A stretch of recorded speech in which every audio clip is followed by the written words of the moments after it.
Ahí estamos, dale. Sí. Algunos libros dicen que las pilas y colas en realidad son listas. O sea, listas que tienen, bueno, esa particularidad de que funcionan diferente, pero son listas en realidad. ¿Eso está bien o no? Bueno, a ver, pila y cola son, diríamos, ¿cómo se definen? Bueno, se definen a través de su interfaz. Mientras tenga eh, top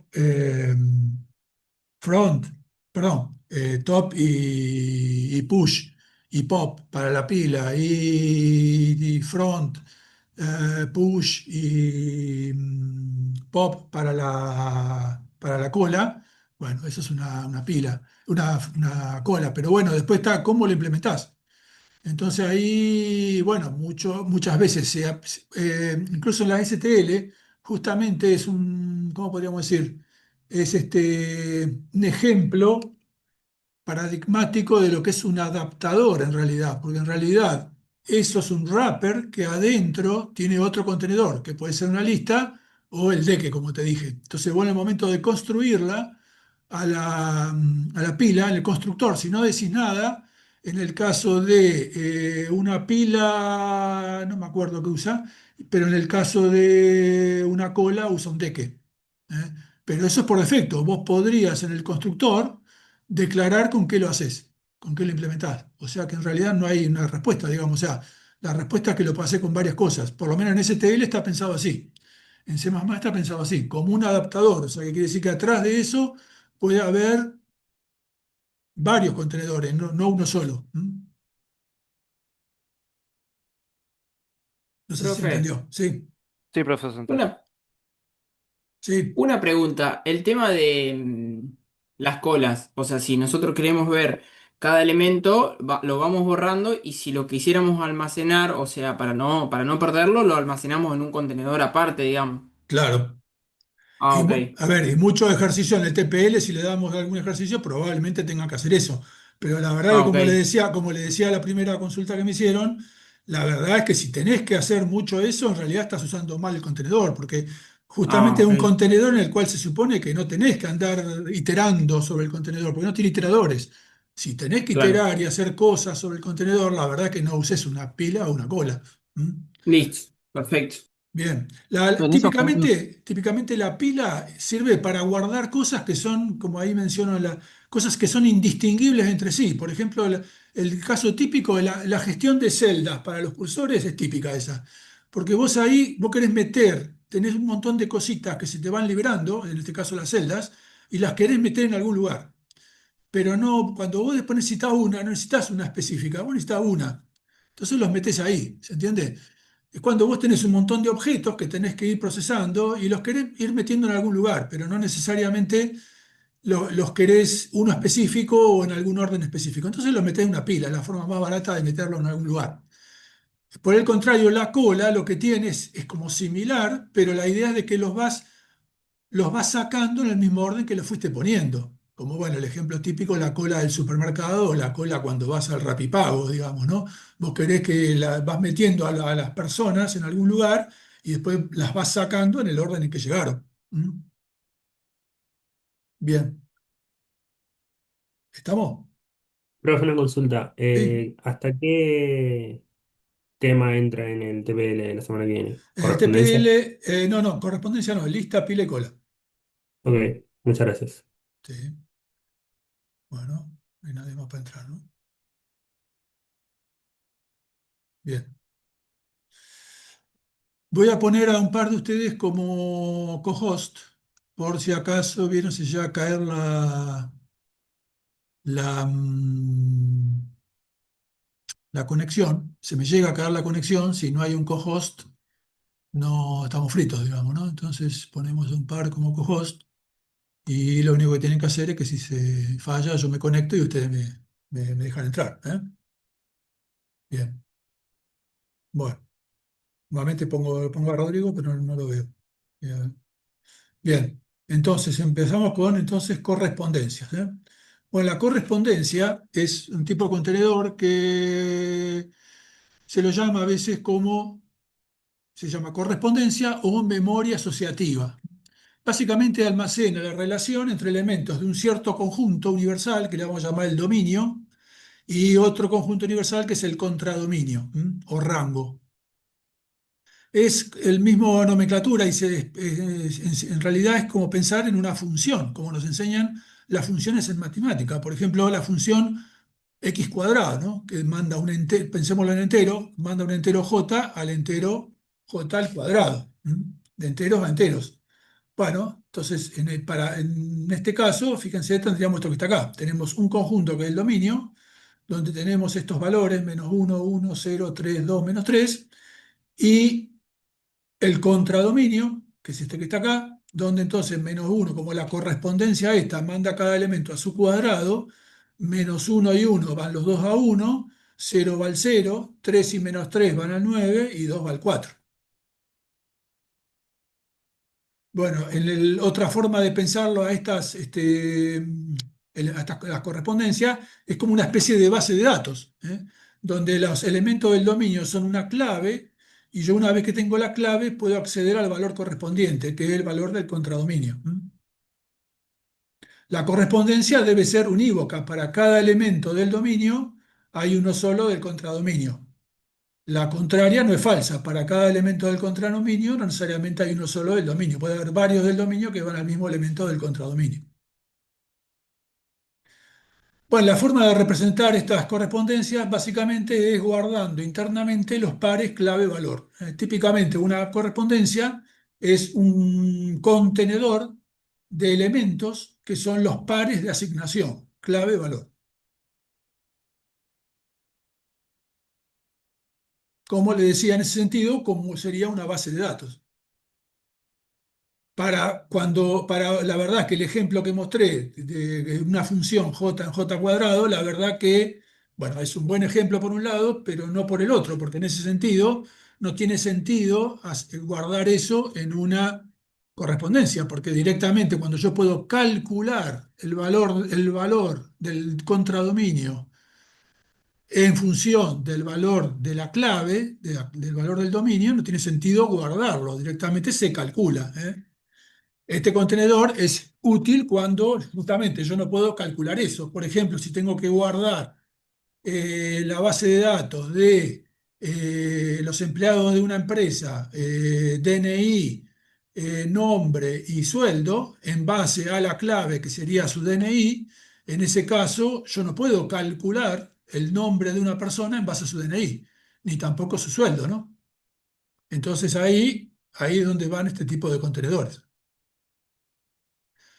Bueno, como siempre, cuando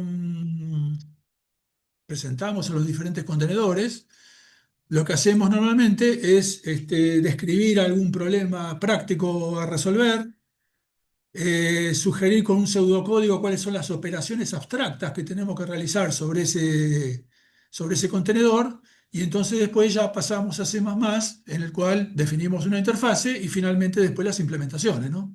O sea, vamos de lo más abstracto a lo menos abstracto, a lo más concreto. Bien, en este caso lo que queremos es escribir un programita justamente que se va a llamar payroll, o sea, hoja de pago, planilla de pago, que lo que va a tener es para cada DNI de los empleados de una empresa, va a tener su sueldo. Y básicamente el programa lo que hace es, lanzo el programa en la consola, me pregunta el número de documento, le ingreso el número de documento y me pide el sueldo correspondiente, le paso el sueldo y lo guarda en el contenedor.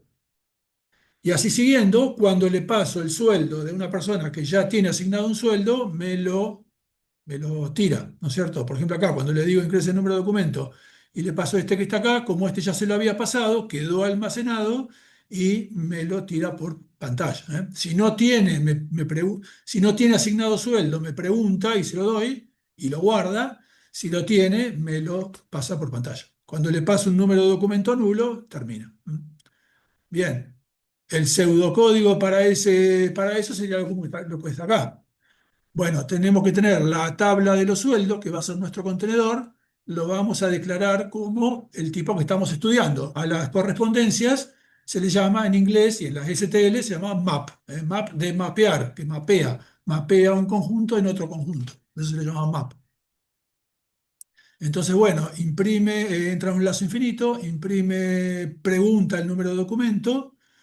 Bueno, primero toma ese número, perdón, si el número de documento lo lee por consola. Si el número de documento es nulo, termina, sale del lazo y termina. Si no, pregunta, perdón, se fija si tiene un sueldo asignado. O sea, si hay una entrada, un par de asignación, una entrada en esa tabla, en ese map para ese DNI. Si no tiene, lo pregunta, el usuario lo entra y lo tiene que asignar. Acuérdense en estas comentarios donde aparece puntos suspensivos porque esto es pseudocódigo, o sea que eso hay que refinarlo, hay que implementarlo. Lo que pasa es que a esta altura nos conocemos la interfaz, entonces no lo podemos hacer, ¿no? Una consulta. Sí, En este caso, el codominio, por ejemplo, si hay dos personas que cobran lo mismo, ¿habría dos 2000, por ejemplo, o sí, habría uno sí. solo y Sí, por, ambos por más documentos? que, sí, el map no se fija si las imágenes del contradominio son iguales y en ese caso lo optimiza y no lo guarda, digamos, ¿no? Eh, no, lo guarda los El dos. map, pregunto, el maps se declaraba con dos variables, o sea, mientras que, por ejemplo, el vector lo declaraba solamente de entero, flotante, lo mismo con la lista, lo mismo con otras cosas, el maps lo tenía que declarar con un tipo de dato que sería el cual nosotros usamos para buscar Sí, la referencia y otro que sería para el cual nosotros asignamos, ¿no? O sea, correcto. o Correcto, sí, muy buena sí. observación, eso lo vamos a ver después. Los contenedores que vimos hasta ahora son contenedores templatizados porque tienen un argumento que es un tipo, que es el tipo del elemento contenido, y hasta ahora tenían un solo argumento de esos. El template que vamos a ver para esta correspondencia tiene dos tipos, el tipo del dominio y el tipo del contradominio. ¿Mm? Que justamente interesante, justamente eso es lo que vamos a ver. Entonces, bueno, entonces si tiene un valor asignado, bueno, perdón, si no tiene un valor asignado, entonces lo pregunta y lo asigna, y si no lo tiene, si lo tiene, si tiene un valor asignado, entonces lo reporta por consola, por estándar, por cout, y bueno, ahí está. Ese es el programita.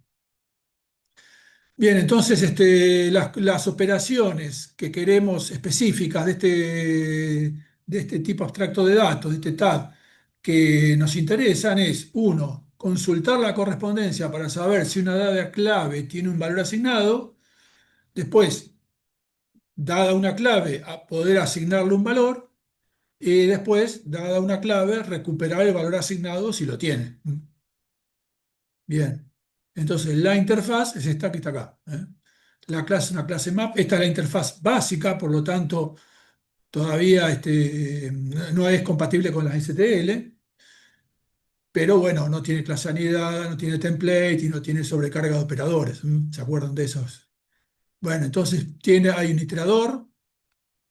Y después hay dos tipos, como recién justamente acaba de mencionar el compañero, hay dos tipos, perdón, hay sí, dos tipos, ¿no?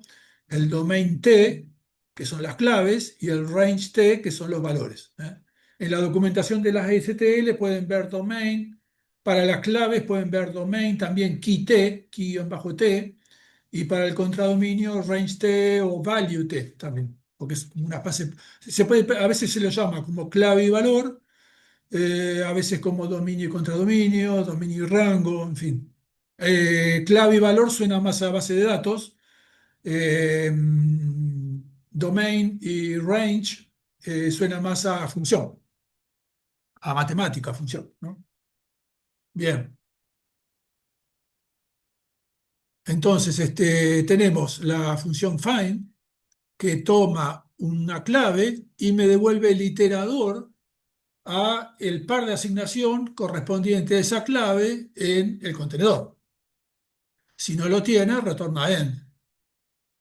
Después, insert, que claro, insert, ¿qué inserta, no? Este contenedor, como siempre, pensemos que el map en realidad es una gran bolsa a donde están guardados los pares clave-valor.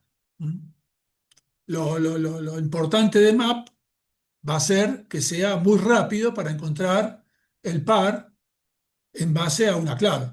¿Cómo lo haría una base de datos? ¿Por qué usamos las bases de datos?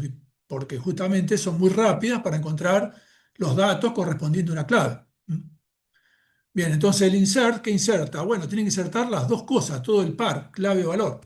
Entonces por eso tiene dos argumentos, domain key, domain t key y range t val, la parte de clave y valor. Y devuelve un iterador correspondiente a ese par de asignación recientemente insertado. Fíjense por contraposición con lista, donde uno insertaba un valor y devuelve el iterador. Bueno, acá lo que inserto es un par clave-valor.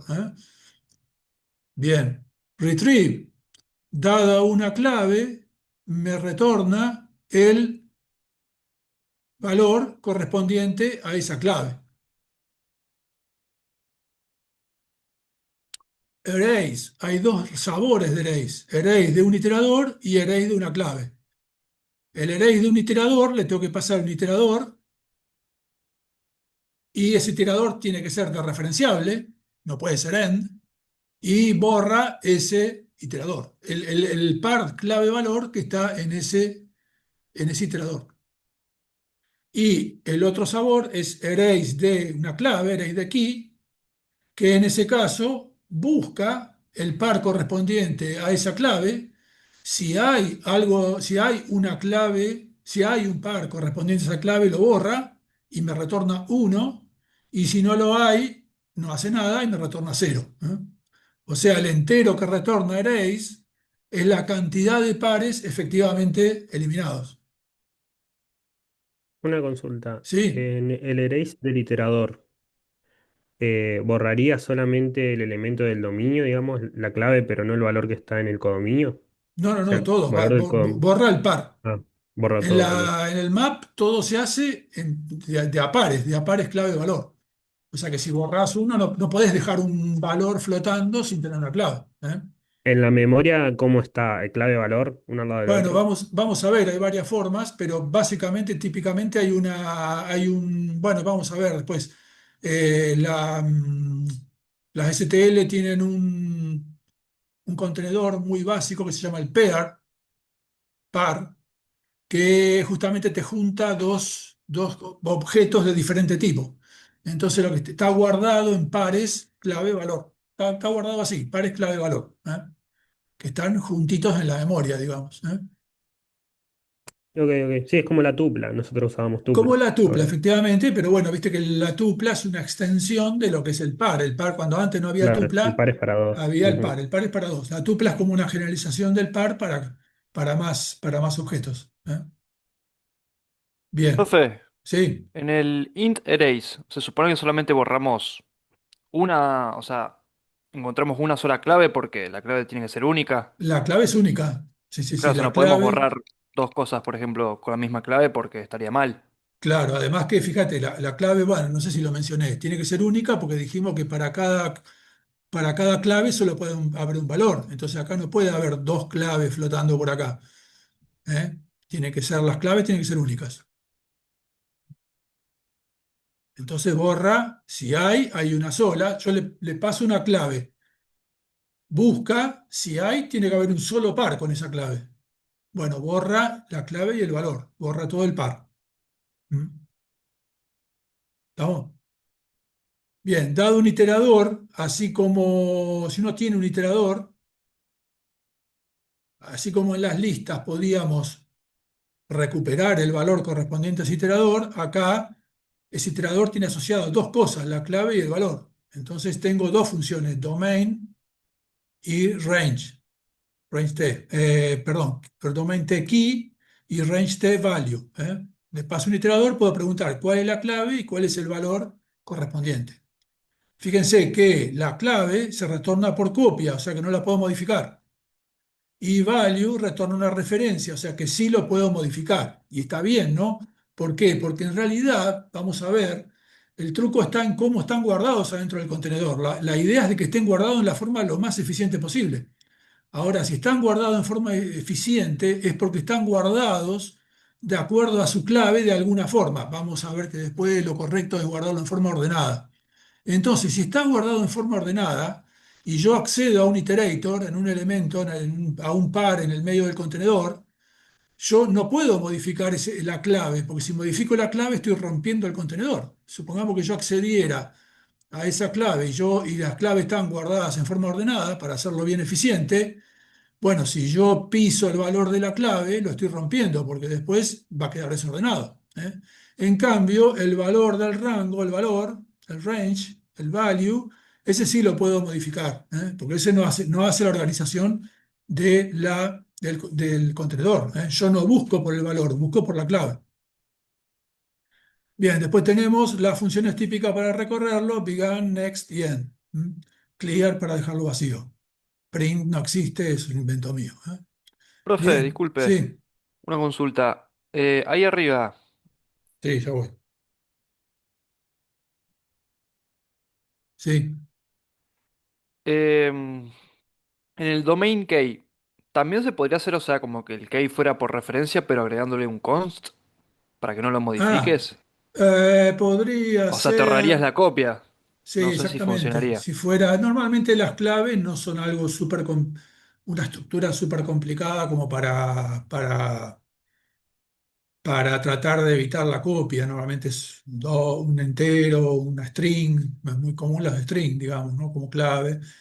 Pero bueno, sí, ponele, se podría tal vez, ¿eh? Claro, o sea, no, Podría no te ser. ahorras mucho, digamos. Sí, sí, sí. Claro. Esta interfaz es tal cual como es la de la STL. La STL lo retornan por copia.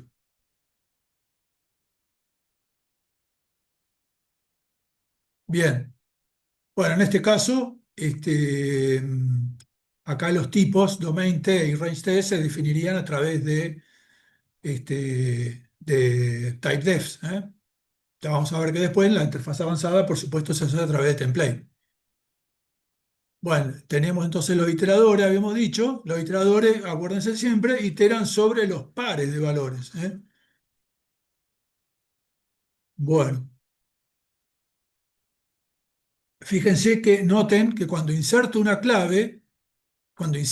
algo, típicamente un par clave-valor, no le puedo pasar un iterator también, de nuevo, porque no le puedo decir dónde lo tiene que poner. Eso va a quedar adentro, de acuerdo a la lógica que se use para tratar de hacerlo lo más eficiente posible. Entonces, justamente en estos tipos de contenedores, vamos a ver que en conjunto también, cuando inserto, no puedo insertar un elemento en una posición, lo inserto y adentro la función insert, el método insert lo va a guardar en la forma más conveniente posible. Si está ordenado, lo va a guardar ordenado. Bien, entonces, Una bueno, consulta, sí, como correspondencia tiene dominio y codominio y usted dijo que lo guarda con la función pair, digamos que lo guarda juntos.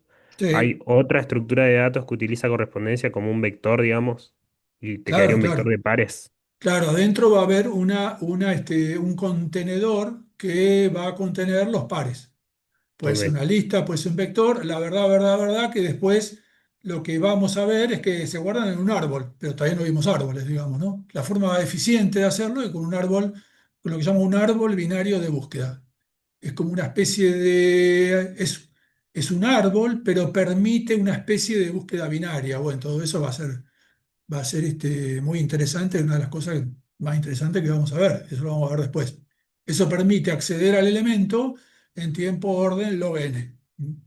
Mientras que ahora, cuando en el capítulo que todavía no vimos árboles, vamos a ver algunas implementaciones, pero son todas típicamente orden de n. Bien, entonces P igual a m.find de k, bueno, dado una clave, retorna el par al iterador correspondiente, insert de k valor, asigna acá el valor val. Bueno, como las claves no se pueden repetir, si ya k ya tenía un valor asignado, lo pisa. Si no, genera una nueva asignación con la clave y el valor correspondiente, ¿eh? Y retorna un iterador al elemento recién insertado. Bueno, retrieve de K sería, después vamos a ver, es como, sí, retrieve de K. M es la correspondencia, ¿no? M.retrieve de K toma una clave y si la clave tiene un valor asignado, me lo devuelve. Si la clave no tiene un valor asignado, bueno, y acá fíjense esto presten la atención porque es algo un poquito yo diría contraintuitivo, que es que uno esperaría que si uno hace un retrieve de una clave que no tiene valor asignado, de alguna forma aborte de un error o algo, señale algo. Bueno, no. Lo que hace, si le paso, si hago un retrieve de una clave que no tiene nada asignado, lo que hace es generar un nuevo par de asignación para esa clave. ¿Y qué valor le asigna? Bueno, le asigna como valor el valor que retorna el constructor por defecto del contradominio, range T, corchete. Por ejemplo, ahí ven, cuando yo les digo de que los contenedores de la STL están templatizados, quiere decir que yo puedo hacer, no sé, lista de enteros, lista de... Y en realidad puedo hacer lista de casi cualquier clase, incluso clases que he definido yo, pero esas clases tienen que tener algunas restricciones, no son muy duras, pero tienen que tener unas restricciones. Por ejemplo, para usarlo con un map, tienen que tener el constructor por defecto. Ustedes saben que si yo defino una clase, si no defino ningún constructor, el compilador sintetiza por mí un constructor que es el constructor por defecto. Constructor por defecto es el constructor que no tiene ningún argumento, ¿no? Quiere decir que cuando yo digo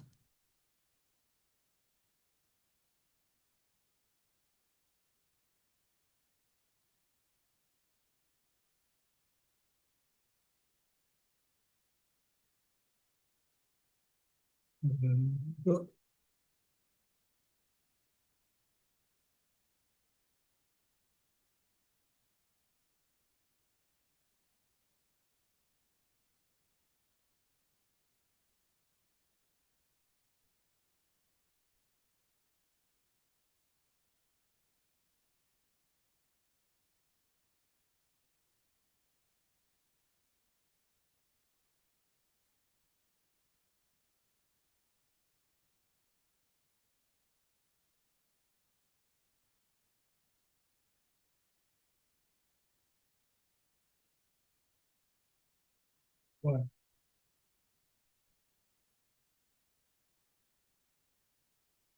si yo digo las A y no pongo ningún constructor, bueno, el compilador va a sintetizar por mí un constructor por defecto que va a ser A, sin argumentos. ¿eh? Cuando yo digo, ¿cuándo se llama el constructor por defecto? Cuando yo digo AA, estoy construyendo un objeto A minúscula de la clase A mayúscula y como no le paso ningún argumento, llama a este. Si yo no defino ningún constructor, el compilador sintetiza por mí el constructor por defecto. Si yo agrego un constructor, por ejemplo, digo a int x char c, entonces ya ahí le estoy definiendo un constructor, entonces ya el compilador no define un constructor, no sintetiza el constructor por defecto por mí. Entonces, en este caso, esta clase no tiene constructor por defecto. Quiere decir que yo no podría hacer, por ejemplo, list de A para esta clase, porque no tiene constructor por defecto. O sea que tiene que tener unas ciertas restricciones. Son, no son muy complicadas, son fáciles. Si la clase A la estoy implementando yo, no hay problema en hacerlas, pero hay que hacer, pero tiene que estar. Bien, entonces en este caso es porque, como les dije, en el range tag, cuando hacemos m.retrieve de una clave, bueno, ahí va a crear un par de asignación con esa clave y el valor por defecto de la clase del contradominio. Bien, entonces eso hay que tener cuidado. Por ejemplo, si yo quiero ver qué valor tiene asignado una clave, no puedo decir directamente val igual a m.retrieve de acá. ¿Por qué? Porque yo, si lo hago y esa clave no tenía ningún valor, lo que va a hacer es le va a asignar el valor por defecto, y me lo va a retornar. Ojo, también esto es para ver si repasen los parciales y van a ver que es una pregunta un poquito capciosa que muchas veces hacemos. Bueno, retrieve retorna una referencia, entonces quiere decir que también se puede usar en el miembro izquierdo, es asignable. Bien, dado un iterador, m.key retorna la clave, m.value retorna el valor. En el caso del valor, se retorna por referencia, así que lo puede usar como un right hand side. Puede decir m.value de p igual a val. Bueno, arrays dijimos, había dos sabores, el array de P de un iterador, que bueno, por ejemplo, típicamente quiero borrar una asignación correspondiente a una clave, puedo decir P igual a m.find de K, y si no es AND, lo puedo borrar. ¿Mm? Que esto es completamente equivalente a arrays de K. Array de K va, busca si está la clave, o sea, hace esto que está acá, lo busca y si está asignado, lo borra. ¿Mm? Y además me retorna un entero que es la cantidad de asignaciones efectivamente eliminadas. A veces decimos también, algo que vamos a ver acá y de otros lados, si un array es exitoso o no exitoso. Exitoso quiere decir que realmente el elemento existía y lo tuvo que borrar. No exitoso es que no lo pudo borrar. Successful y no not successful en inglés. Bien, began, end y next, que no me olvidé ponerlo acá, son para recorrerlo y clear para borrar todas las asignaciones. Bueno, con esa interfaz, el programa que habíamos visto antes es esto que está acá. Declaro el sueldo de tipo map. Bueno, acá acuérdense que está la interfaz avanzada, por lo tanto no hay templates, por lo tanto a cada sueldo no le paso entre angle brackets, entre menor y mayor, no le pongo los tipos. Pero, bueno, ahí declaro el contenedor. Por algún lugar está definido que las claves son enteros y el range T, los valores son dobles. Entonces, bueno, acá, por ejemplo, bueno, me pasan, estoy en el lazo, leo, me pasan por consola un DNI, me fijo si no es, si es nulo salgo, y si no, bueno, con la clave, que es el documento, hago un find y me devuelve un iterador. Si ese iterador es end, quiere decir que no había un par de asignación para esa clave, entonces ahí pregunto por pantalla, por consola, y lo inserto. ¿Mm? Hago un insert y fíjense el par, doc salario, clave valor. Bien, y si tenía un par asignado, lo imprime directamente, para lo cual usa retrieve.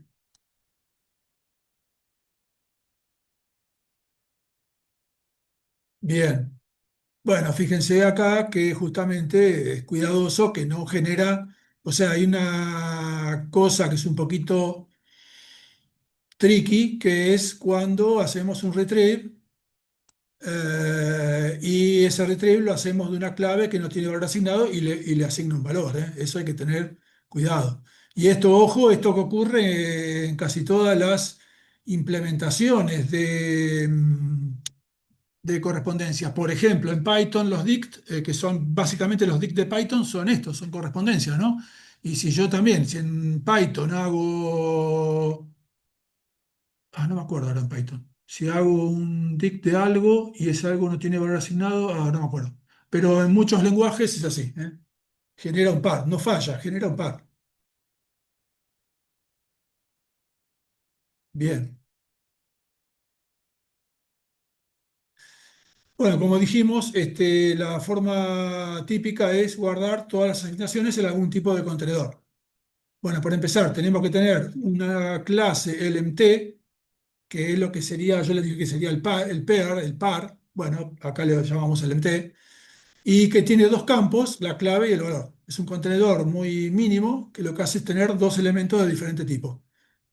Y a esos campos de esa clase elemento, el T, a los campos clave-valor se le llaman first y second. Eso viene de las pairs. En el caso de los pairs del STL, son así.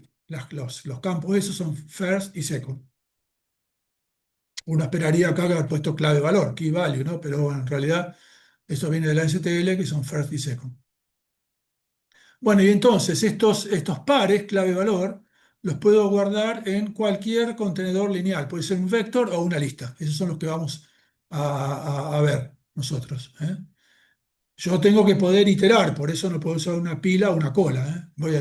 En todos los algoritmos que vamos a usar, todas las implementaciones que vamos a usar de correspondencia, tengo que iterar sobre el contenedor subyacente, el vector o la lista, ¿eh? Entonces no puedo usar una pila o una cola. Bien, entonces quiere decir que esta correspondencia, menos uno en uno, 3 en 9, menos 3 en 9, 2 en 4, lo guardo en algún contenedor, lista o cola, como pares, como cuatro pares. Menos uno, 1, 3, 9, 2, 4, menos 3, 9. Fíjense justamente lo que ya preguntaron ustedes, que fíjense que el 9 está repetido, ¿no? Bien, entonces vamos a discutir el TAD el TAD de correspondencia, basado en contenedores lineales, listas y vectores. En realidad vamos a ver después que hay implementaciones mucho más eficientes. Bueno, cuando hablamos de listas, vamos a hablar de listas por punteros o cursores, ¿eh? Claro, siempre insisto, cuando les di en la lista, que les dimos lista por arreglos, eso lo damos a efectos puramente pedagógicos, nunca se implementa una lista por arreglos, ¿no? Primero podemos considerar si el contenedor subyacente, la lista o el vector, están desordenados o ordenados. Vamos a arrancar con asumiendo que están desordenados. Bueno, para vectores asumiremos que esos vectores están hechos, son vectores plain de C++ o el vector de STL. Bien, entonces, por ejemplo, P igual a find de K, ¿qué tiene que hacer? Bueno, tiene que recorrer todas las asignaciones y si encuentra uno cuyo campo first coincide con la clave que estoy buscando, bueno, devuelve el iterador correspondiente. Si es una lista, el iterador de lista; si es un vector, el iterador de vector. Si no recorre todas las asignaciones y no encuentra ninguna clave, le debe devolver end. Bien, ya yendo a la complejidad algorítmica, el peor caso cuando la clave no está asignada o está al final, en cuyo caso es orden de n. Bien, entonces acá si me dicen, tengo esta correspondencia y me dicen m.retrieve de 2, bueno, empieza a recorrer los asignaciones buscando la clave, menos 1, 3, 2, y ahí la encuentra y entonces devuelve el iterador correspondiente a este par. ¿Mm?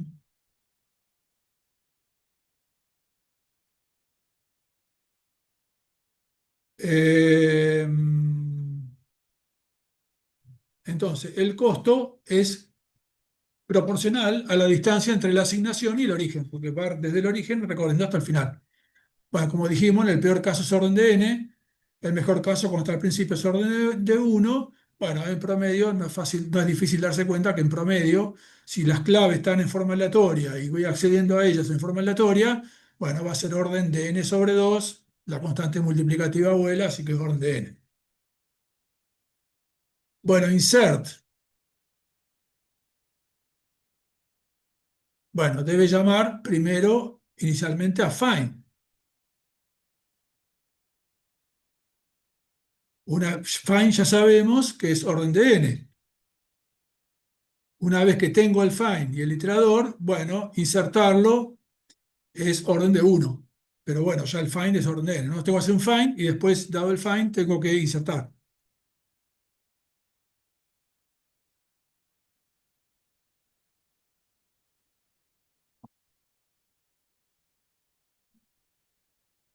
Bien, en el caso de listas, como el contenido está desordenado, la inserción la puedo hacer en cualquier lugar.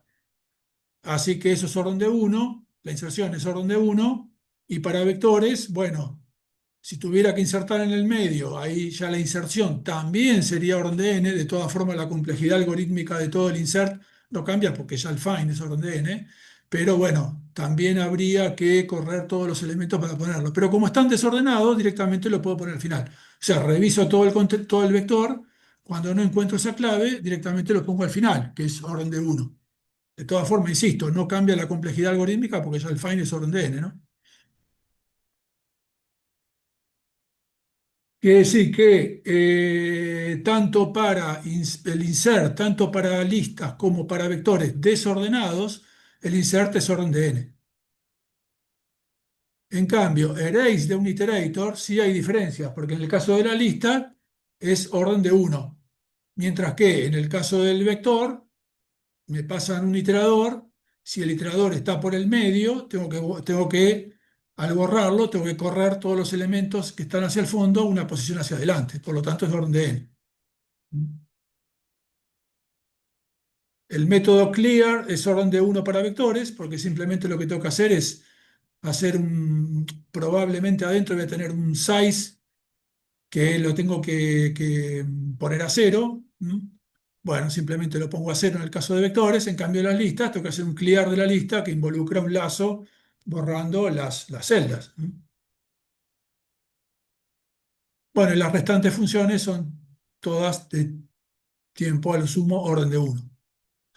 Bien, hasta ahora vimos contenedores desordenados. Vamos a discutir ahora un poquito qué pasa si los queremos mantener ordenados. Si se gana o no se gana. Bien, bueno, en ese caso entonces los pares de asignación estarían ordenados de menor a mayor según la clave. El valor no me importa porque yo accedo a los elementos a través de la clave, o sea que lo mantengo ordenado por la clave. Bien, ¿ordenados cómo? Bueno, si son los tipos built-in, los tipos numéricos y string, que ya vienen con el lenguaje, bueno, tienen su operador de comparación, su relación de orden. Y están ordenados de menor a mayor. Para strings, ustedes saben que para strings está sobrecargado el operator menor y lo que hace es la comparación lexicográfica. Lexicográfica quiere decir que como el orden alfabético, ¿no? Tengo dos strings, compara primero los dos primeros caracteres y si son distintos, bueno, ya sabes cuál es el menor y cuál es el mayor. Si son iguales, pasas al siguiente y así siguiendo. Si uno de los strings se termina, ese es menor que el otro. ¿Se entiende eso? Si yo comparo papa y pato, bueno, comparo el primer elemento de ambos, son iguales, entonces paso al siguiente. El segundo son iguales, paso al siguiente. Ya estos dos son diferentes, como en el orden alfabético P está antes que T, bueno, ya papa es menor que pato. Y si se acabara uno de ellos, por ejemplo, papanata, entonces voy avanzando y cuando llego a que acá hay un vacío, ya o sea, el que es más corto es menor que el más largo. También lo podemos pensar como que ambos string, en este caso son string con caracteres, pero si fuera, podrían ser vectores de otras cosas, están padeados, completados con menos infinitos. Entonces, cuando llego ahí al primero, como menos infinito, menor que todo, ya da menor. O sea, podemos pensar cualquier secuencia finita como una secuencia infinita en la cual está completada con menos infinitos al final. Bien, ese es el orden lexicográfico. Acá lo vemos para strings, pero en realidad lo vamos a usar mucho y se usa para todo. Justamente lo que dice acá, para otros tipos, para estos tipos básicos ya tienen sobrecargado el operator menor, pero ¿qué pasa si yo ahora quiero hacer un contenedor que como clave tiene una estructura que yo definí, en la cual esa estructura tiene, qué sé yo, un int, un char, un string, dos dobles y una matriz? ¿Cómo hago? Bueno, me tengo que yo definir un operator menor, sobrecargar el operator menor para esa clase. Bueno, ¿y cómo lo hago? Es cualquier cosa. Típicamente uno va a tener, va a tener que definir un operator menor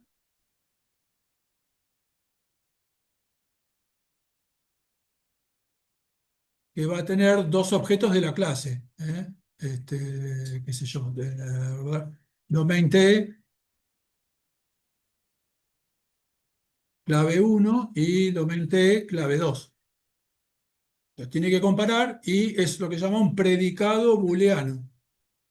Tiene dos argumentos, es binario, tiene dos argumentos y retorna un bool. A ese tipo de cosas le llamamos un predicado binario booleano. bueno, que me tiene que retornar verdadero si que K1 es menor que K2, tiene que retornar true, y si no, false. Bueno, pero este predicado, bueno, yo lo puedo, lo sobrecargo, pero ¿qué puedo poner ahí? ¿Cualquier cosa? No, bueno, ojo, tiene que tener ciertas restricciones, no puede ser cualquier cosa, ¿no? Tiene que tener transitividad, tiene que tener antisimetría, etcétera. Eso lo vamos a ver, ¿eh? Es definir una relación de orden, no es así nomás, no es cualquier cosa. Bien, eso lo vamos a ver después. Pero básicamente entonces lo que decimos es que a veces si son tipos básicos ya lo tenemos definido, si no lo tenemos que definir nosotros, y a veces estas relaciones de orden las definimos, no tienen ninguna utilidad en sí misma. Lo único que sirven es para poder implementar contenedores de estos contenedores en forma muy eficiente. Bien, entonces este contenedor que está acá, si este correspondencia que está acá, si ahora tenemos claves ordenadas, entonces los pares van a estar de esta forma. Fíjense que están ordenados por su clave, ¿eh? Primero está la clave -3, después -1, después 2 y después 3. Entonces ahora cuando hago find, bueno, voy recorriendo y apenas encuentre una clave mayor o igual a la que estoy buscando, ya paro. ¿Por qué? Porque si es mayor, si es igual, encontré la clave, y si es mayor, ya sé que en la clave no está. Por ejemplo, si me dicen un find de 0 en este contenedor, bueno, voy revisando las claves, -3, -1, 2. Como 2 es mayor que 0, ya sé que 0 no tiene par de asignación en este contenedor, porque si tuviera un par, estaría acá, entre el -1 y el 2. Bueno, gano un poquito, gano, está bien, porque puedo parar antes, pero gano bastante. La verdad es que la complejidad algorítmica no cambia, ¿no? Porque de todas formas tengo que recorrer, y el peor caso es cuando la clave está al fondo, digamos, o es la mayor de todas, o es mayor que la mayor de todas, ¿no? En ese caso es orden de n. Y bueno, de nuevo, aleatoriamente, si las claves están en forma aleatoria y busco en forma aleatoria, la clave en promedio va a estar por el medio y va a ser orden de n. O sea que en realidad no gano marginalmente, digamos, ¿no? Y además hay que tener en cuenta que ahora, cuando inserto, no puedo insertar en cualquier lado. Tengo que insertar, antes habíamos dicho, para contenedores ordenados, busco, si me dicen un insert, busco y si la clave está, piso el valor, pero si no está, tengo que insertar un nuevo par. Bueno, ese nuevo par, en el caso de contenedor desordenado, lo puedo poner en cualquier lugar, porque el contenedor está desordenado. Cuando está ordenado, lo tengo que poner en el lugar que corresponde. Bien, entonces acá arrancamos con las implementaciones. Entonces tenemos este contenedor LMT, que es el que va a contener los pares de clave asignación. ¿Mm? Es una estructura muy simple que tiene solamente dos elementos, dos datos, el dominio, la clave, y el range T, el valor, ¿eh? Domain T first, range T second. Como siempre, declaran amiga a la clase map porque fíjense que esto todo privado, ¿no? Es una clase que tiene todos los elementos privados. Por lo tanto, esta clase, si yo declaro objetos de esta clase, solamente los puedo ver dentro de la clase map. Nadie más lo puede usar, porque todos los métodos y miembros son privados. Bueno, después viene la clase map, que internamente va a contener una lista de esos elementos, de esos LMT.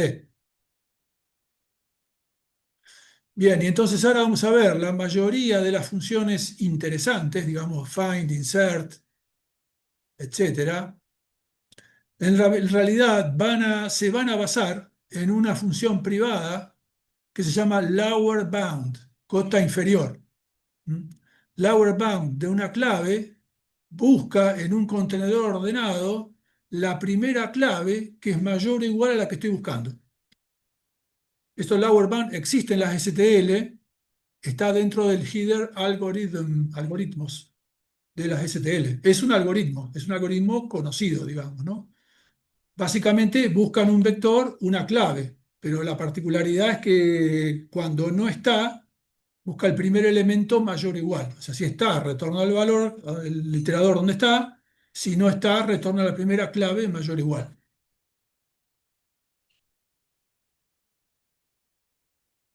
Lower bound. Bien, entonces en el caso de contenedor desordenado, bueno, solo tiene sentido para contenedor ordenado. Un contenedor desordenado no tiene sentido lower bound, ¿no? Lo que hace es arrancar en el comienzo, lo recorre y cuando encuentra la primera clave que es mayor o igual a la que estoy buscando, la retorna. Si no, retorna end.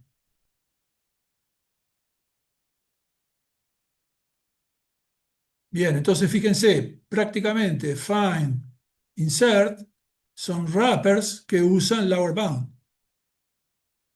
Por ejemplo, acá find. Fíjense, find es casi lo mismo que lower bound, ¿no? Porque le doy paso a una clave y retorna un iterador. Pero la diferencia está cuando la clave no está. Porque en el caso de lower bound, si no está, retorna la posición correspondiente al el primer iterador que tiene una clave mayor o igual que la que busco. Mientras que find, si el iterador no está, si la clave no está, tiene que retornar end. Entonces, fíjense, hace primero, llama a lower bound y después dice, si es end o la clave que está guardada ahí es la que estoy buscando, le retorna SP. Si no, retorna end. ¿eh? Piénsenlo un cachito. Pero no es muy parecida, pero no exactamente igual. Y insert, fíjense, hace un lower bound también. ¿Y qué puede pasar? Me retorna un iterador. Puede pasar varias cosas. Puede ser que el iterador que me retorna sea end o que la clave almacenada no sea la que estoy buscando. En ese caso, hay que insertarlo. Si en cambio la clave que me retorna el lower bound es la que estoy buscando, simplemente hay que pisar su second con el nuevo valor.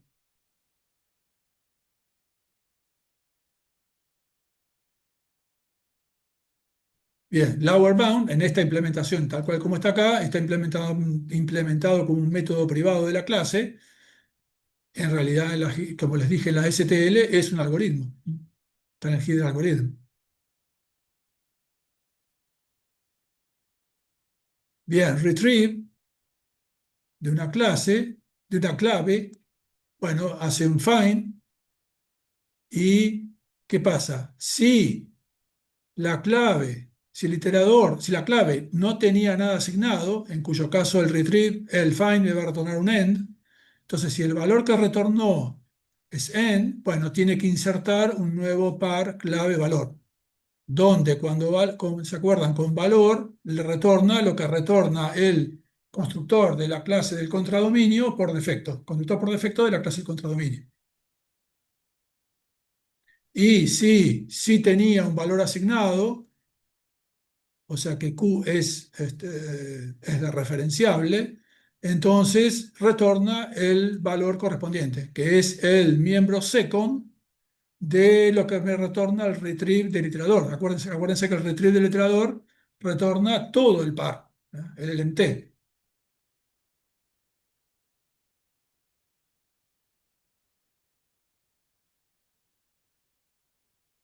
Bien, perdón, disculpen, acá hay dos retrieve. Este es el retrieve de la correspondencia y este es el retrieve de la lista subyacente, ¿no?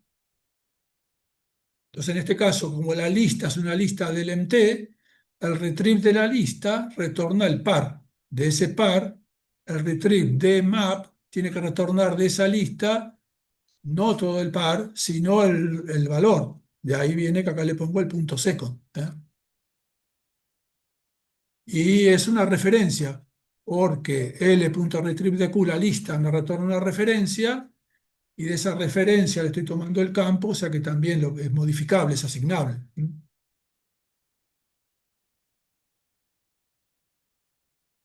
Bien, después viene, bueno, empty, ¿se acuerdan que es un predicado? No confundir empty con clear. Clear deja la lista, el contenedor vacío. Empty es un predicado que no modifica el objeto, lo que hace es retornarme un booleano que dice si el objeto está vacío o no. Bien, erase de un iterador, bueno, simplemente tiene que borrarlo de la lista. Ya se supone que este iterador tiene que ser de referenciable, ¿no? Por eso directamente ahí le puedo hacer un erase al iterador de la lista. Bueno, erase de una clave, bueno, tiene que hacer un find y después, si el iterador no es end, lo tiene que borrar. Pero un poquito más complejo que eso porque tiene que retornar el valor, un entero que indica si lo borró o no borró, si fue exitoso o no exitoso. Entonces, primero que nada, lo que hace es, perdón, dice, if, si P no es end, la clave tenía un valor asignado, borra ese iterador y retorna 1. Y si no, ya le quedó acá el retorna en 0. Y finalmente hay que retornar el valor correspondiente. Bien, Began retorna al Began de la lista, en retorna al end de la lista. Ah, los iteradores en el map son los mismos iteradores que los de la lista subyacente. Clear hace un erase de PQ. Size retorna el size de la lista. Key y value, dado un iterador, lo que hacen es retornar el first y el second de ese iterador en el LMT que está guardado en la lista. Bien, y después pasamos a la interfaz compatible con la STL. Entonces acá tenemos template, clases anidadas,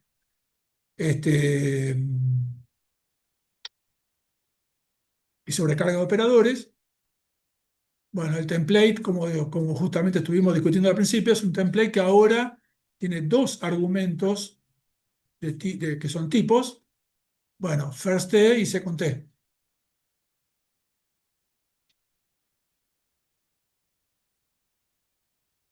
Y por ahí usamos el pair, que en el caso de la STL es un contenedor que se usa más allá del map, no solo para el map, para otras cosas se usa.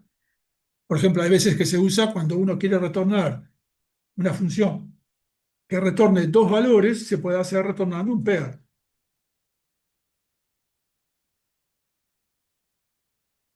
Bien. Entonces, bueno, está templatizada con dos argumentos. Este pair es una especie de, es un contenedor, entre comillas, pero es un contenedor muy chiquito, ¿no? Y, por ejemplo, tan chiquito que hasta viola un poquito las reglas de lo que es la buena programación, llamémoslo, que es que los datos tienen que ser privados. Acá los datos, tenemos dos miembros datos, first y second, que son públicos. Pero bueno, es un caso especial, digamos, ¿no?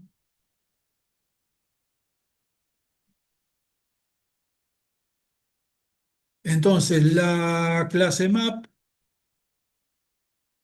tiene adentro la lista y el pair y unos typedef para el tipo par y el tipo lista.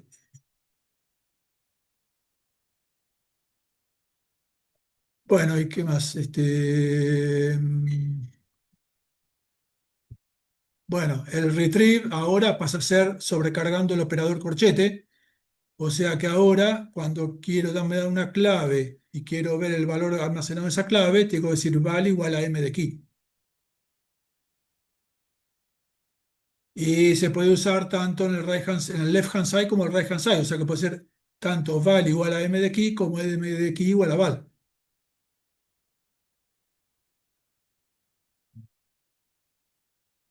Bien, acá está el programita de los sueldos con la interfaz avanzada. Bueno, por ejemplo, acá es ahora el contenedor es map de int double.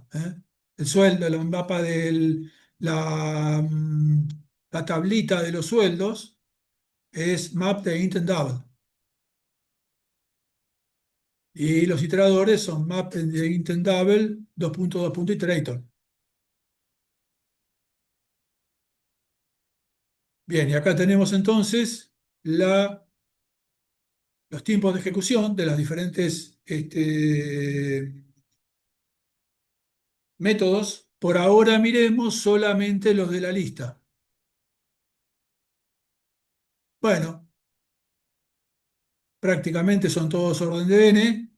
No miren por ahora el vector. Los de la lista son todos orden de n. Acá siempre ponemos mejor, promedio, peor, ¿no? Por promedio, peor. Y bueno, siempre en promedio, en peor caso, son todos orden de n, menos, bueno, el mejor caso es siempre orden de 1. Y key, value, began, end y arrays de un iterador son orden de 1. Array de una clave no, porque tiene que hacer un find, que es orden de n. Y clear es orden de n, ¿no? Bien. Profe, disculpe, Sí, ¿por qué el promedio y el peor son iguales? O sea, el promedio en realidad es n sobre 2, pero bueno, la acordate que constante desaparece. claro, claro, por Ah, eso. ¿Eh? listo, listo. ¿Está? Bien, correspondencia ahora, algo interesante, que es donde sí hace la diferencia que estén ordenados, que es para vectores ordenados, en cuyo caso algunos algoritmos, algunas operaciones, pueden hacer uso de la búsqueda binaria, que ya la vimos, y que da orden log n. Entonces, fíjense, o sea, lower bound para vectores con búsqueda binaria es orden log n, porque puede usar búsqueda binaria.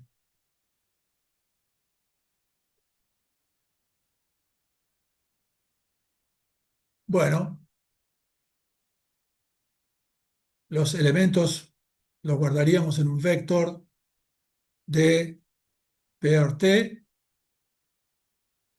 y los iteradores sobre el map serían enteros, enteros que son índices adentro de ese vector. Y bueno, el lower bound, yo no esto se lo dejo a ustedes, pero básicamente usa el algoritmo de búsqueda binaria que vimos hoy. Está un poquito mejor discutido acá, pero es básicamente lo que vimos, ¿no? Y por supuesto, llegamos a la conclusión de que el costo del lower bound es orden log n, que por supuesto es muchísimo mejor que el orden de n que teníamos con las listas. ¿Por qué podemos usar búsqueda binaria en vectores y no en listas? ¿Mm? Bueno, porque el vector es un contenedor de acceso aleatorio, quiere decir que puedo acceder al elemento jésimo en tiempo orden de 1. En cambio, en una lista, si tengo una lista de 1.000.000 de elementos y quiero acceder al elemento 500.000, no puedo acceder de una a ese elemento, sino que tengo que ir al primero y ir recorriendo hasta llegar al 500.000, lo cual es orden de n. Entonces, por eso, búsqueda binaria es para vectores. Ahí está la diferencia. Fíjense, yo siempre pongo el ejemplo. Si le pusiéramos una etiquetita a cada átomo que hay en el universo hay 10 a la 80 átomos.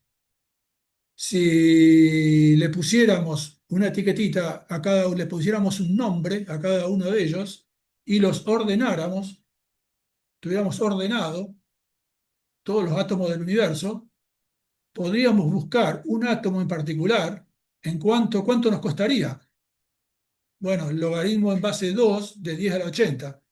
Bueno, cuando uno tiene un 10 a la n y lo queremos convertir a 2 a la algo, hay que multiplicar el exponente por 3 y pico, digamos, ¿no? Entonces, básicamente es 2 a la 240. Quiere decir que en 240 iteraciones, en microsegundos, puedo acceder a cualquier átomo del universo. ¿Eh? Fíjense eso por comparación contra algo que sea orden de n. ¿Eh? Orden de n sería orden de 10 a la 80. Bueno, no, no terminaría nunca más. Por supuesto, para poder usar búsqueda primaria, primero tendría que ordenarlo, lo cual vamos a ver que es orden n log n, ¿no? Entonces no es tan fácil, ¿no? Pero si estuviera ordenado, fíjense lo que es la potencia de tener búsqueda binaria, ¿no?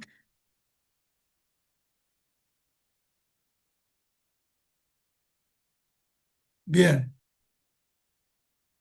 Bueno, y acá está el lower bound implementado como con la búsqueda binaria. Compárenlo con el binary search que vimos al principio del curso y bueno, es eso. Y entonces ahí sí, fíjense, tenemos entonces ahora con lista y con vector, ordenados, ¿no? Ordenados, en ambos casos ordenados. Y bueno, varias operaciones pasan a ser log n. Por ejemplo, m de key, pero claro, fíjense, depende de si es existente o no existente. Si la clave es existente, entonces hace búsqueda binaria con lower bound, encuentra la posición y ya está, devuelve el valor almacenado en esa clave. Pero si no es existente, va y lo busca en tiempo orden log n, pero como no está la clave, lo tiene que insertar. Y como es insertar en un vector, ya insertar en un vector en el medio es orden n. Entonces, algunas operaciones pasan a ser orden log n y otras siguen siendo orden de n. O sea, todavía no es exactamente lo que uno quiere, ¿no? Esto sería muy útil si uno tiene que en un momento insertar un contenedor en el cual uno va a insertar un montón de cosas, un montón de claves, un montón de pares, pero después en algún momento no inserta más y solo consulta una base, en la cual uno a partir de ahí solo consulta. Entonces, bueno, es básicamente buscar en un vector ordenado con búsqueda binaria y eso es muy eficiente. Bueno, con erase pasa lo contrario, ¿no? Erase de key no existente es orden log n. ¿Por qué? Porque rápidamente encuentra que no está, hace el lower bound, va a la posición donde debería estar la clave, no la encuentra y entonces no tiene que hacer nada, no tiene que modificar el vector. Entonces orden log n. En cambio, array de una clave existente la encuentra en tiempo orden log n porque hace búsqueda binaria, pero después al borrarla, de nuevo, tiene que correr todos los elementos del vector, con lo cual pasa a ser orden de n. Entonces, de estos, tanto de m de key como array de key, hay, son, pueden ser orden n, orden log n, dependiendo si la clave está o no está.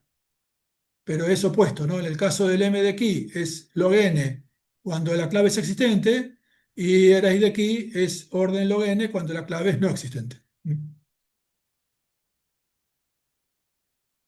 Bien, hay un temita que es para un detalle de programación, que es cuando queremos borrar, supongamos que tenemos una correspondencia y queremos borrar todas las pares de asignación o clave o lo que sea satisface una condición. Por ejemplo, todas las claves impares. O sea que si tenemos esta correspondencia, queremos que queden esta que está acá, solamente las claves 2, 4 y 6 que son las pares. Bueno, el problema es que normalmente si fuera una lista y uno quiere eliminar los elementos de una lista, uno haría p igual a l.pigan y entonces diría while p no es igual a l.end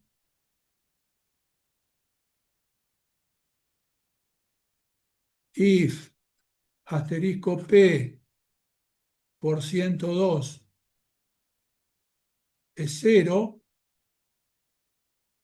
p más, else p igual a l.erase de p. ¿Por qué? Porque, bueno, si el par lo dejo y solo lo único que hago es avanzar, si es impar, lo borro. Pero el erase de p retorna a un iterador, lo refresca. Bueno, el chiste está en que el erase de correspondencia, bueno, esto está un poquito viejo porque antes el array de correspondencia no retornaba un iterador refrescado. Entonces lo que había que hacer el truquito era hacer si g era la correspondencia, g.arrays de id más. ¿Mm? Porque claro, acá usamos de que el id más, el valor de retorno, es el mismo iterador no refrescado y a su vez después lo avanza. Pero bueno, esto es un poquito viejo porque la verdad que ahora el iterador, perdón, el array de P sí retorna este, un iterador. ¿Eh? Pero es en las normas, no me acuerdo, tendría que mirar, no me acuerdo bien a partir de cuál norma es. Bueno, con eso entonces terminamos de ver correspondencia y pasamos al siguiente capítulo, que es árboles, y que, bueno, ya se empieza a poner interesante, ¿no? La cosa acá. Árboles hay muchas cosas para hacer con árboles. Hasta ahora los contenedores, bueno, lista, pila y cola son súper básicos, ¿no? Correspondencia, bueno, tiene sus cositas y árboles ya ahí se pone más picante. Bueno, los árboles, básicamente, ¿qué? Los árboles permiten organizar un conjunto de objetos en forma jerárquica. Típicamente, nosotros sabemos que los árboles, por ejemplo, es para un diagrama de organización de algo, por ejemplo, de una empresa, o organización de, qué sé yo, tengo no sé, quiero representar esquemáticamente un objeto relativamente complejo como un auto, entonces puedo ir diciendo auto y abajo decir, bueno, transmisión, carrocería y después a su vez dentro de carrocería tengo asientos y así, voy dividiendo algo en forma jerárquica. Bien, también la estructura de un sistema de archivos de la computadora. Podemos representar fórmulas. Bien, en general se usa para representar grandes sistemas en términos de sistemas más pequeños en forma recursiva. Bien, permiten acceder a muchísimos objetos desde un punto de partida o raíz hasta cualquiera de los objetos en forma relativamente, diríamos, con pocos pasos.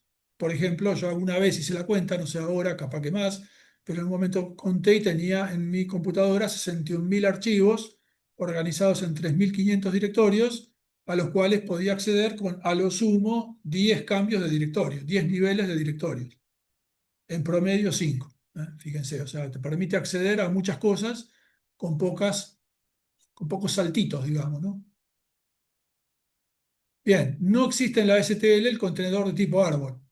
Por lo tanto, el tipo de árbol que vamos a ver es en base a una clase que escribimos nosotros específicamente para el curso.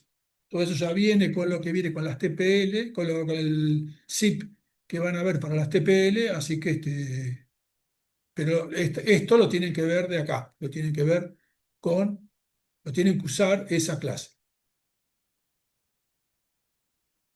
Bien, entonces, ¿qué es un árbol? Un árbol es una colección de nodos, uno de los cuales es la raíz, y existe un parentesco para el cual cada nodo tiene uno y solo un padre, salvo la raíz que no lo tiene. Entonces, por ejemplo, acá el padre de E es B, el padre de B es A, y el padre de A no tiene porque A es la raíz. Entonces, acá en el contexto de árbol, nodo, vamos a veces a llamarlos nodos, pero en realidad son iteradores. Lo que llamamos a llamar un nodo en realidad es como un iterador. Es una posición en el árbol. Bien, el árbol se puede definir recursivamente diciendo que un nodo solito, un circulito con un valor, un nodo, es un árbol. Y si tengo una serie de árboles T1, T2 a Tk, con raíces N1, N2, Nk, y un nuevo valor n, me puedo armar un nuevo árbol poniendo a n como la raíz y a los subárboles T1, T2, Tk como, poniendo a las raíces de esos árboles como hijos de n. Es una forma de ir como ensamblando a partir de árboles, un cierto conjunto de árboles, un nuevo árbol. También vamos a postular o a usar la existencia de un árbol vacío que vamos a llamar lambda, que es un árbol vacío. Entonces, por ejemplo, acá tenemos un árbol de archivos en una computadora en el cual tenemos un directorio que sería el directorio home del usuario, que tiene subdirectorios, documentos, programas, juegos, y a su vez adentro de ellos cosas, ¿eh? Y eso es un árbol. En este tipo de árboles, la relación padre-hijo es pertenencia, o sea, el árbol, el elemento, el nodo A es hijo de B si el archivo correspondiente a A pertenece al directorio B. En otras aplicaciones, la relación padre-hijo puede representar otra cosa. Bien, y ahora vamos a empezar a ver una serie de conceptos abstractos en árboles. Bien, por ejemplo, camino en un árbol. Camino en un árbol es una secuencia de nodos en el árbol. Una secuencia de árboles N1, N2 a Nk, donde Ni es padre de Ni más 1 y Ni es padre de Ni más 1. Bien, a eso le llamamos un camino. En inglés, path. Esto viene justamente, esta nomenclatura de camino viene de los árboles de de los sistemas de archivos en una computadora, donde justamente se le llama un path, ¿eh? Un path es un camino que va desde el directorio raíz del file system hasta un elemento en particular. La longitud del camino es la cantidad de saltitos, o sea, la cantidad de nodos menos uno, o sea, la cantidad de saltitos que tengo que dar. Este azul que está acá tiene longitud 3, este verde tiene longitud 1.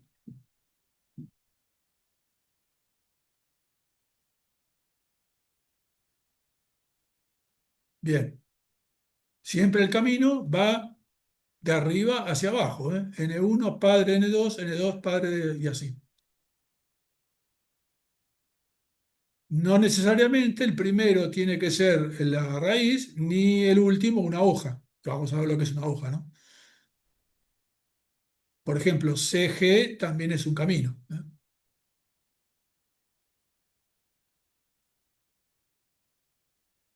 Bien, existe el concepto de descendientes y antecesores.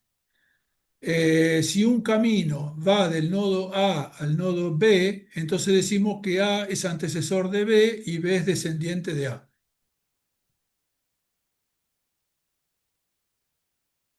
Como, dado un nodo B, la lista B solita es un camino, quiere decir que cada nodo es antecesor y descendiente de sí mismo. Pero también está el concepto de antecesor y descendiente propio, ¿eh? Decimos que A es descendiente propio de B, si A es descendiente de B, pero son distintos, ¿eh?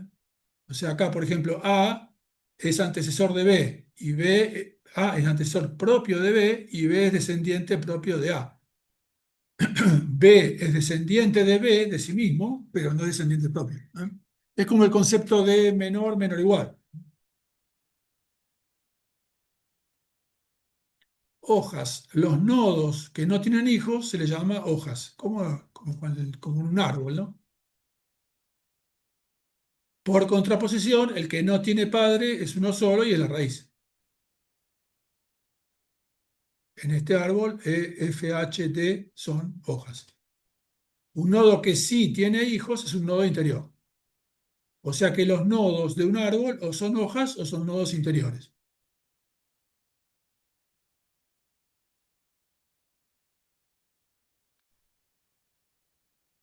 Altura de un nodo. Dado un nodo,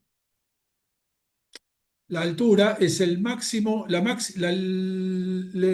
longitud del camino de máxima longitud desde ese nodo a una hoja. O si no, otra forma, de todos los caminos que nacen desde ese nodo. Por ejemplo, si estamos acá en A, bueno, el camino más largo que sale desde A, que es la raíz en este caso, es el que va hasta H y tiene longitud 3. O sea que la altura de A es 3. La altura de C es 2. La altura de las hojas es siempre 0, porque el único camino que sale de una hoja es el que va a sí mismo, de longitud 0. Y fíjense se puede ver que tenemos esta definición recursiva para la altura, que es altura de un nodo, es 0 si el nodo es una hoja, y 1 más el máximo de las alturas de los hijos si no lo es. Por ejemplo, fíjense acá la altura de A, que es 3. Miro los hijos tienen altura 1, 2 y 0, la máxima es 2. Bueno, la altura de A, que es el padre de C, es 2 más 1, 3.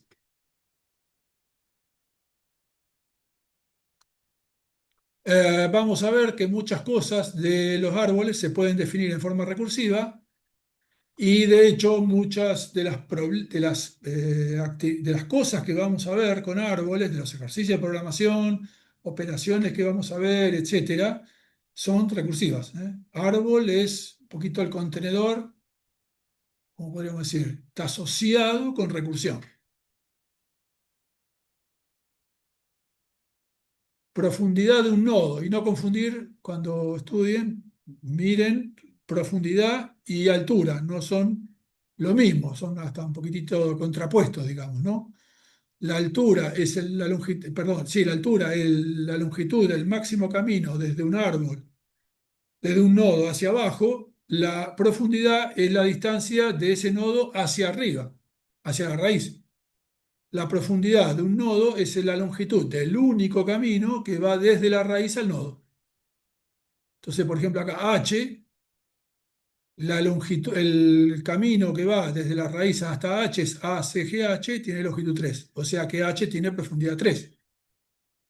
Pero acuérdense que tendría altura 0, por ejemplo, ¿no? Y A al revés, tiene nivel, está en profundidad 0 y tiene altura 3.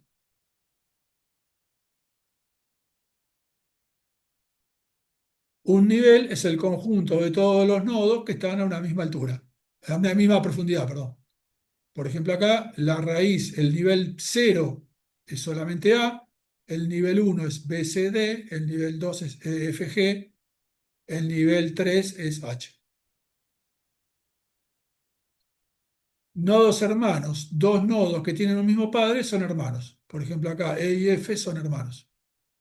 Y B, C y D son también hermanos. Fíjense que no basta que estén a la misma altura, a la misma profundidad para que sean hermanos. Por ejemplo, F y G están a profundidad 2, pero no son hermanos, son primos, diríamos, ¿no? Bueno, una tipo, diríamos, particular de los árboles son los árboles que los que vamos a ver dos tipos de árboles. Los árboles ordenados orientados y los árboles binarios. Bueno, árboles ordenados orientados, para eso vamos a decir de que cuando vamos a decir que los árboles están ordenados si nos importa el orden entre los hermanos, ¿no? Por ejemplo, acá tengo estos dos árboles, A con hijos B y C, y acá otro con A y hijos C y B. La relación entre padres e hijos es la misma, pero B y C están en diferente orden. Bueno, nosotros vamos a considerar que son dos árboles distintos. Es decir, el orden entre los hermanos es parte de la estructura del árbol. O sea, esto lo vamos a llamar árbol ordenado orientado. Y siempre vamos a poner A o O, árbol ordenado orientado. Bien, entonces hay un orden entre los hermanos. Decimos, por ejemplo, que C está a la derecha de B o que C es el hermano derecho de B. Entonces, de toda la lista de hermanos, va a haber uno que es el primero, el que está más a la izquierda. A ese le llamamos justamente hijo más a la izquierda de su padre. Es decir, B, en este caso, es el hijo más a la izquierda de A, el primer hijo, de izquierda a derecha.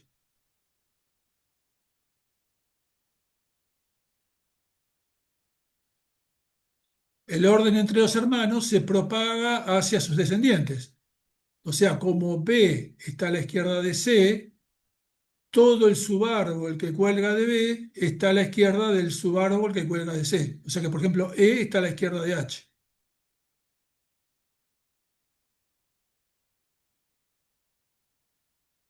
podemos pensar en el árbol como una lista bidimensional. Es decir, que yo puedo avanzar por el árbol por los hermanos de izquierda a derecha o hacia abajo por el hijo más izquierdo. ¿Eh? O sea, tengo dos operaciones, llamémoslo, para recorrer el árbol. Uno es hermano derecho y otro es hijo más izquierdo. ¿Eh? Si estoy en B, el hermano derecho me manda C, hermano derecho me manda D, hermano derecho me manda A. Bueno, vamos a ver, pero me caigo del árbol, me salgo del árbol. ¿Eh? Bueno. Y si bajo por hijo más izquierdo, entonces de B bajo a E, y si quiero aplicar de nuevo hijo más izquierdo, me caigo y también me encuentro con el vacío, no hay nada. Bien, cada vez que avanzamos en el árbol y nos caemos, nos salimos del árbol, ya sea que avanzamos por hermano derecho o por hijo más izquierdo, podemos pensar que ahí hay un lambda, que después vamos a ver que lo vamos a llamar un end. ¿Eh? Así como en la lista, cuando llegábamos al final y queríamos avanzar, estábamos en el último elemento y avanzamos y nos caemos de la lista, encontramos un end. Bueno, acá hay muchos end. Hay un end cada vez que avanzamos y nos caemos. O sea que en la lista, como es unidimensional, hay un solo en un árbol hay muchos en.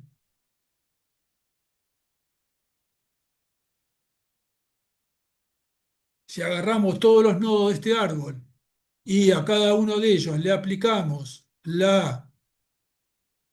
el avance por hermano derecho y por hijo más izquierdo, y cuando no podemos avanzar ponemos un lambda, encontramos que están todos estos lambda que están acá.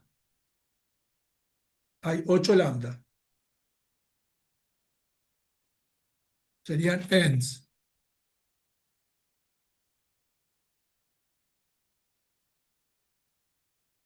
De hecho, se puede demostrar que siempre hay tantos lambda como hojas, como nodos hay. ¿Por qué? Porque cada nodo genera un lambda. Si es un nodo hoja, genera un lambda al hacer hijo más izquierdo. Y si no es un hijo, no es una hoja, genera un hijo por de sus hijos. Él, cuando voy recorriendo sus hijos, llegó a un lambda por hermano derecho. Bueno, piénsenlo, pero es así.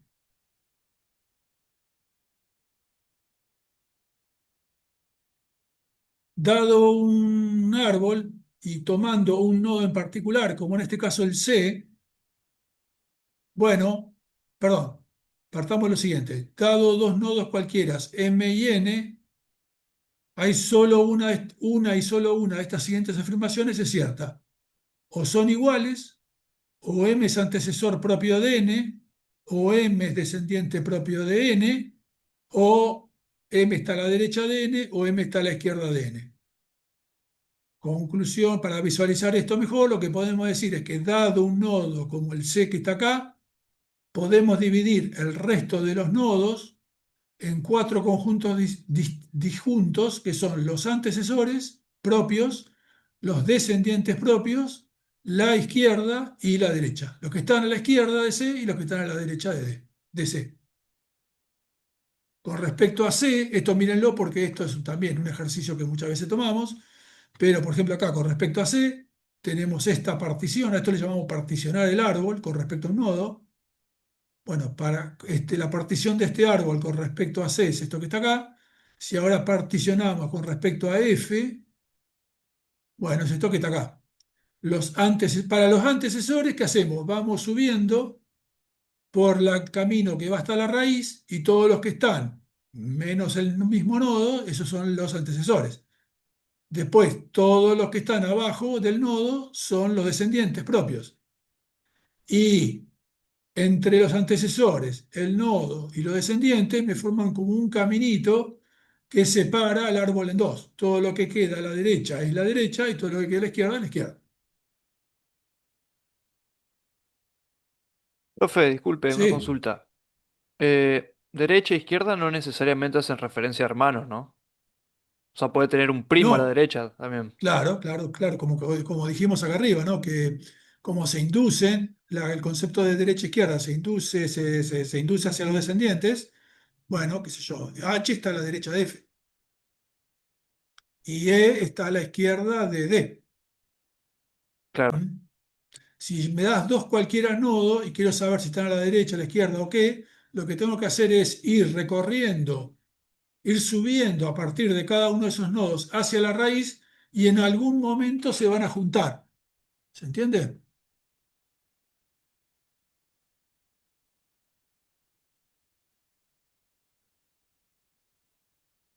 Yo tengo un árbol, ¿no es cierto?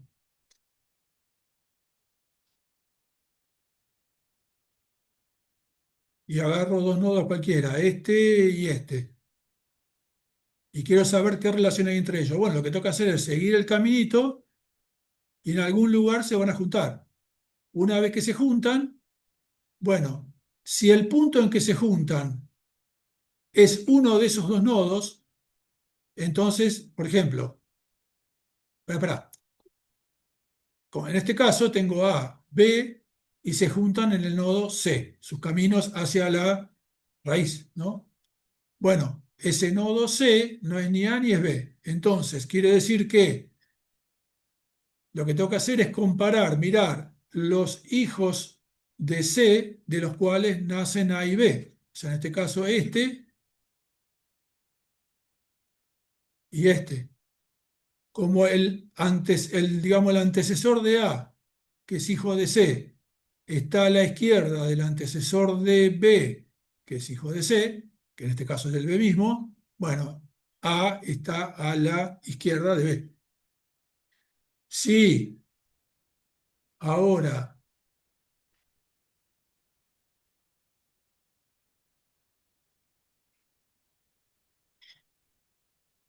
bueno, no me acuerdo cuál era, pero si ahora quiero ver, aplicar eso para A y C, entonces cuando trazo sus caminos, a la raíz, resulta que los dos pasan por C, o sea que A en realidad es descendiente de C.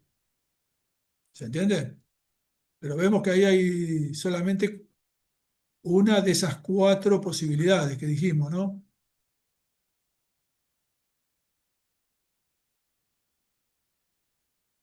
Bien, entonces quiere decir que dados un árbol y un nodo n en ese árbol, el conjunto n de todos los nodos del árbol se puede dividir en 5 conjuntos disjuntos. A ver, el nodo mismo, los descendientes propios, los antecesores propios, la derecha y la izquierda.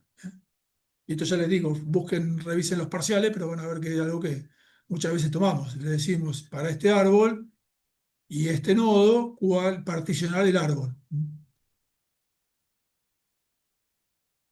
Bien, formas de recorrer el árbol. Ustedes esto ya lo vieron, pero bueno, lo vamos a ver y lo vamos a ver de forma, porque después estas cosas las tenemos que implementar en programas, así que vamos a repasar, ¿eh?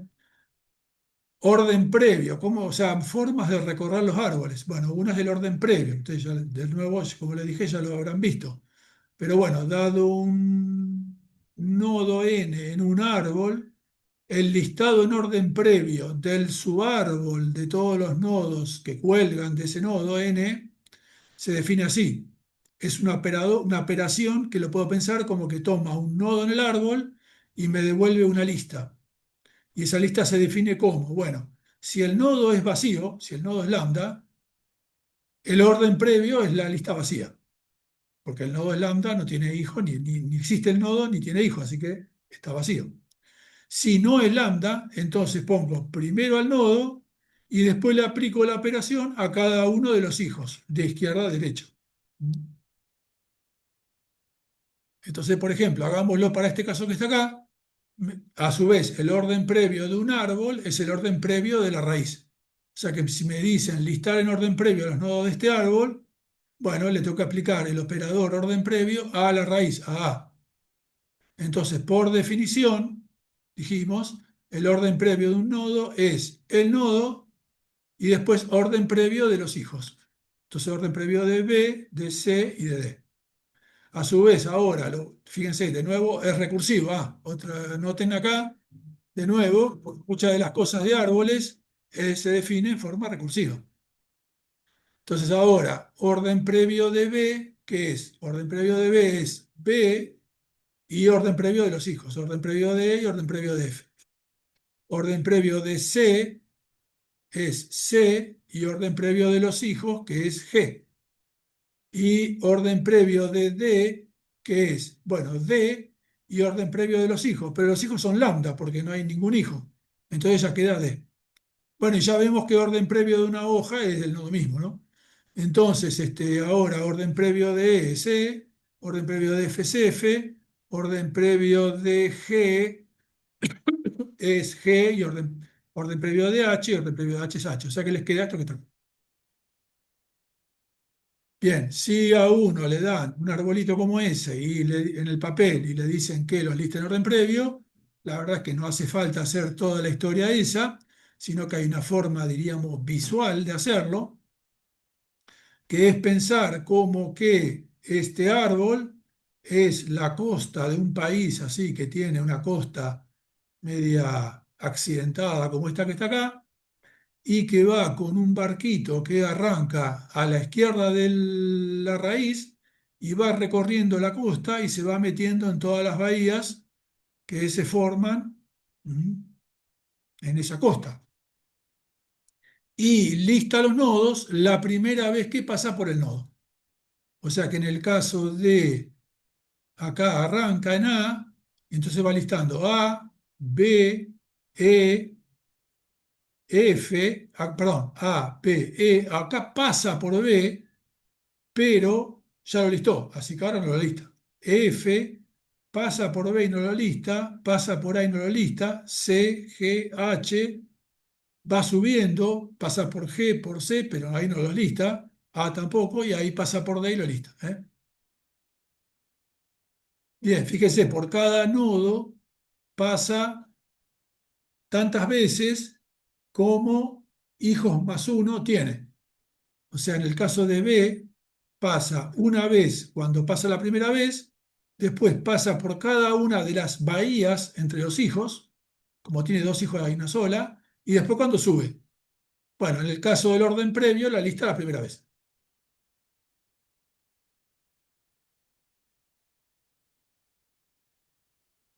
Bien, orden posterior. Bueno, es similar a orden previo, nada más que ahora el nodo se lista después de haber listado a todos los hijos. Después de haber aplicado el orden posterior a los hijos. O sea que orden posterior de N1, N2, NK y después el nodo. En orden previo el nodo está al principio, en orden posterior está al final.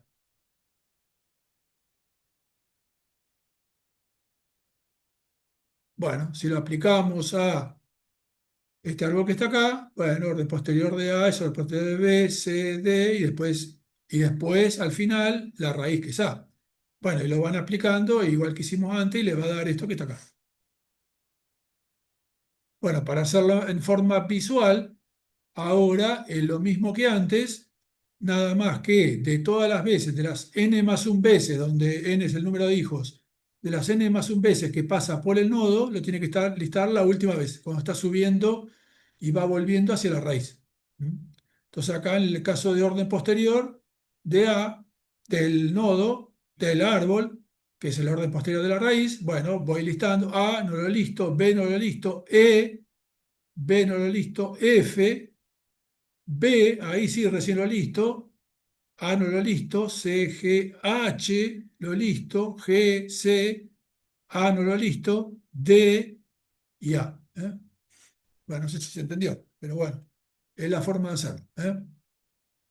Se puede demostrar que es completamente equivalente a aplicar el mismo criterio que antes, o sea, listarlo la primera vez que paso por el nodo, pero recorriéndolo, en vez de recorriéndolo en el sentido contrario a las agujas del reloj, lo recorro en el sentido de las agujas del reloj, o sea, en el otro sentido, genero el listado, me quedaría esto que está acá, y después lo invierto.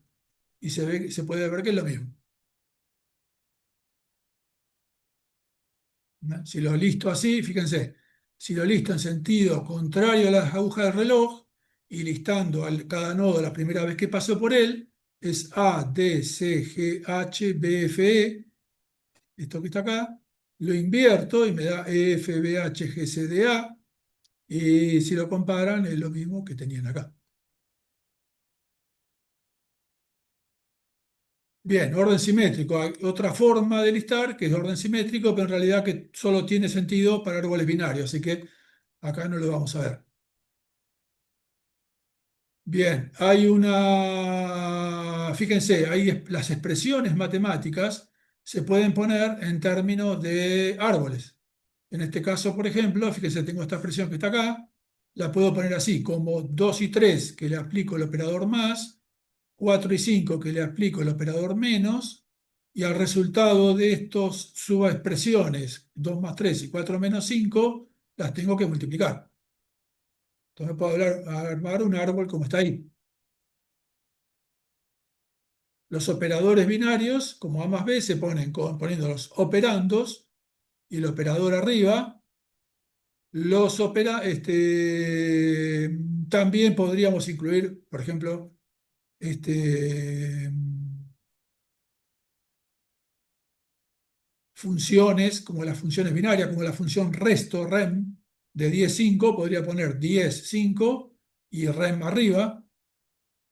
Los operadores unarios como -3 o las funciones como seno de 20 también se podría poner el operando 20 y la función arriba. Y entonces, fíjense, una expresión compleja como esta que está acá, la puedo poner como este árbol que está ahí.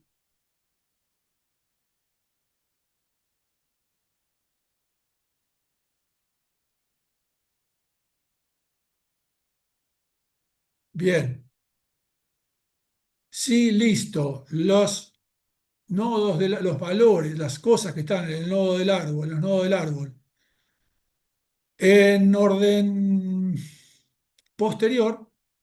A eso se le llama la reverse Polish notation, la notación polaca invertida de esa expresión matemática. 2 3 más, 4 5 menos por. ¿Cuál es el chiste de la notación polaca invertida? Bueno, que hay, esto es medio histórico, en una época, cuando recién estaba hablando de los años, yo diría 70. Los procesadores eran muy simples, no había, o había computadoras muy simples, pero había calculadoras que se implementaban en base a la notación polaca invertida. El usuario iba ingresando las operandos y operaciones en esta forma. Y entonces la regla era que el usuario iba entrando esto, ¿no? La regla era que si el usuario ingresaba un operando, para eso se usaba una pila. En esa pila había números. Y entonces el usuario cuando ingresaba un operando, eso se metía en el tope de la pila. Cuando ingresaba un operador binario, se extraían dos operandos del tope de la pila, se aplicaba el operador y a ese resultado se lo volvía a poner en el tope de la pila. Entonces, fíjense, habíamos dicho que para esta expresión la reverse Polish notation era esto que estaba acá. Perdón, alguien está queriendo preguntar algo. Sí, profe, disculpe, eso no es conocido como notación prefija, notación infija. Sí, no sé si sería postfija en todo caso. El nombre ese reverse Polish notation búsquenlo, lo van a ver por todos lados. ¿De qué? Bueno, vamos a avanzar un poquito, vamos a ver. Algo más vamos a ver después. Bien, entonces fíjense, acá, fíjense, la expresión era así, la reverse Polish notation era esto que está acá. Entonces fíjense, 2, acá es lo que va ingresando el usuario, esta columna, que son esto que está acá, operandos y operadores. Entonces, por ejemplo, el usuario ingresa el 2, es un operando, entonces lo metemos en la pila. El usuario ingresa un 3, es un operando, entonces lo metemos en la pila, en el tope, ¿no? El tope es el primer elemento y el fondo es el último, ¿eh? Entonces me queda 3 y 2. Más, el usuario ingresa un más, detecta que es un operador, Entonces extrae dos elementos de la pila y le aplica el operador, que en este caso es un más, me da 5 y lo vuelve a poner en la pila. La pila, como saqué el 3 y el 2 quedó vacía y ahora le agrego, le meto un 5. Ahora el usuario ingresa el 4. Bueno, es un operando, los mete en el tope de la pila. Un 5 los mete en el tope de la pila. Menos es un operador, bueno, extrae dos elementos, que a esta altura son 5 y 4, le aplica al operador, primero hay que invertirlo, ¿eh? Fíjense, yo acá no lo dije, pero extrae dos elementos, T y U, y inserta el operador aplicado a los dos elementos eso invertido, U tita T.